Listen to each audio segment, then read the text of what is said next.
I know this is a little bit of a different change of scenery. You guys are probably used to seeing this table flat. This right here is the smallest blind bag. Oh, and by the way, if you were wondering why I have this bandage here, I accidentally scratched myself. So I had to cut my nails right before this. This is what happens. This is what happens when you're clumsy like me. But anyways, it measures about... Alright, let's not use inches. 2.5 centimeters by 4 centimeters. That's pretty small when you compare it to the average size of my normal blind bags. I just grabbed a random blind bag from my stash of blind bags because I'm a hoarder. So usually my blind bags are about this size. It's like half a sheet of paper. That is like 21.5 centimeters by 15 centimeters. That's a huge difference. 2.5 by 4, 21.5 by 15. That's crazy. And if we compare these two to like one of my jumbo blind bags, like this pizza one, which by the way, if you wanted to watch an unboxing of this, there's a video on that. I'll leave it up on the cards. But this jumbo blind bag is about like a full size sheet of paper, printer paper obviously, and it measures about 21 centimeters by, oh guys, you can't even see it, 26.5. Comparing this to this is not as drastic of a size as this to this. It really just puts into perspective of the scale. So yeah, that's it. Okay, so for this blind bag, we want it to be smaller than my palm here. Hopefully that's doable for us. First things first, we need some paper. Notice how I'm only using a strip of paper. Just a heads up, this was already way more than what we needed. Okay, back to the present. For tape, I'm probably not going to use my big roll because it'd be kind of a waste. So I'm going to rely on my relatively smaller tape dispenser. Trust me, this will be all we need for this project. Of course, with any DIY project, we're going to need some scissors. I'm also bringing a select few colored pencils. Didn't feel like bringing in my entire colored pencil collection because that would be extra. Don't forget the pencil, except the eraser tip is dried up. I really hate when pencils come with dried erasers. Alright, now we have all of our supplies. First, I'm taking our paper and folding it in half, and then taking out scissors to cut out our blind bag cover piece. Personally, this is always the most boring part to narrate out of the entire blind bag process. Bear with me, things will get better. And guys, look at the size difference.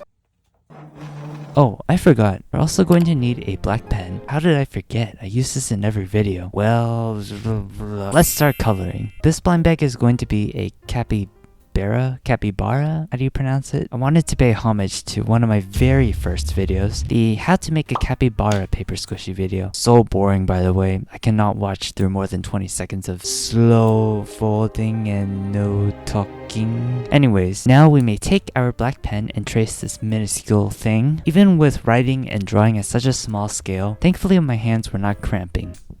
Yet. With our traced front cover complete, we gotta let it dry.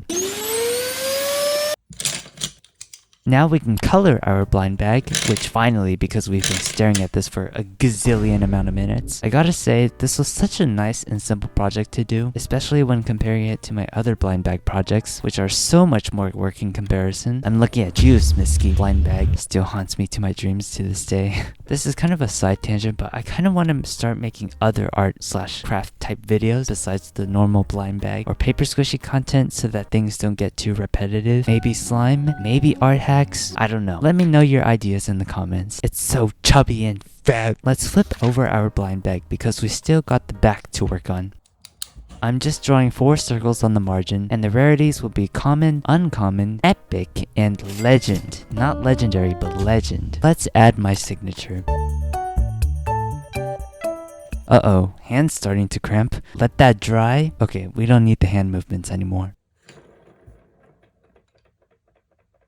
Let's whip out our colored pencils to fill in our rarity circles. There needs to be official names for these things. I'm making this official. We're calling these things rarity circles. We can now grab our tape, take a piece off of our dispenser, and taping the blind bag edges together, leaving one edge untaped. We need to make sure to leave some space to insert our blind bag items. Speaking of blind bag items, let's go make them right now. I forgot to record the part when I was drawing the inside item. Well, surprise! It's a capybara. Taking some brown colored pencils, I'm coloring our teeny teeny little sketch in. I think that's pretty self-explanatory. Color inside the edges, you twat. Let's separate the capybara drawing from the paper. I'm leaving some white space on the top so that we can fold the paper in half and have 2 cutouts of the capybara. Of course, when we cut the capybara out. I'm bringing back the tape again. This time, we're using it to laminate the paper with the capybara. We want things to be extra polished here. Capiche? Folding our paper in half once more, and finally we can cut out the capybara. Slightly tedious, no scratch that, very tedious, but so worth it because it looks so clean cut out like this. Now we're going to make this into a paper squishy,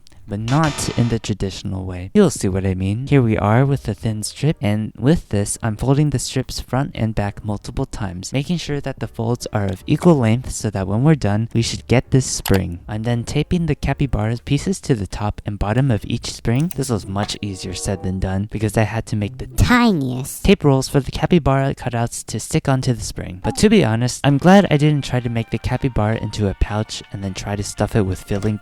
That would have been a nightmare. Our capybara paper squishy is done. Obviously, it's not going to be slow rising, but it's still squishy in the sense that it bounces up after you squish it. With our item done, we can take our paper again and start working on the...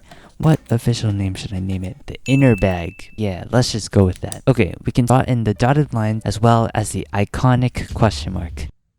Ooh, look at it. Look at this compared to the blind bag cover. Alright, let's set them down because I still need to seal the inner bag with tape first. We really love tape around here, don't we? Taping off the edges real meticulously. There we go. You know, this blind bag didn't take me that long to make, to be honest. Usually blind bags take me several hours to complete, but this one took me about 25 minutes and we're pretty much almost done. Let's insert it into our inner bag.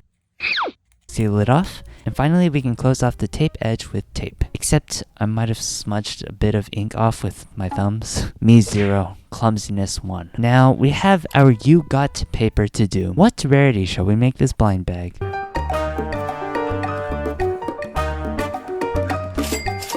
Okay, I don't know what happened, but earlier you saw that I chose epic, but what I actually did was write legend instead. Hey, that kind of rhymes. This has never happened before. I seriously apologize for any damages this sudden decision has caused to society. So now we have all of the blind bag components. First, we have the inner bag. Following that, we have the You Got paper. Final step, taking a piece of tape to seal off the final edge of the blind bag. And just like that, the smallest blind bag is finished. Better win a world record for this creation. I really like how this came out. I might even make this a series where I make a set of mini blind bags, like full stop. But now, I think you guys know what time it is. It's unboxing time.